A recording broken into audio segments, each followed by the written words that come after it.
So now I'm going to review what you need to do after peak periods, and that could be breakfast, lunch, or dinner, depending upon your restaurant.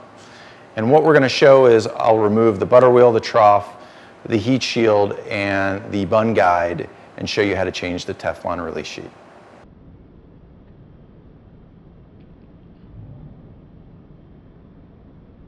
So as you can see, I've pulled off the bun guide, the butter trough, the butter wheel, and the heat shield.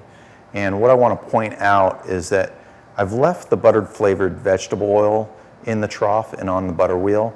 And it's important that during these peak period cleanings that you don't have to throw this butter flavored vegetable oil away. That will be done on a daily basis. So now I'm going to review how to take out your Teflon. And it's important that you have your heat resistant gloves while doing this, because this toaster runs at over 500 degrees. So it's not the easiest, but getting your finger in there to wedge the Teflon out and just pull the release sheet off. I'm going to talk to you about cleaning your Teflon release sheet. This sheet has been cleaned and has been air dried. This is one that we've just taken off the machine.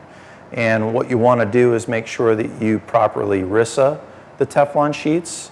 And if the buildup is heavy on the Teflon, you are allowed to do two things. You can soak it in dish detergent, and you can also use the white Teflon scrub pad.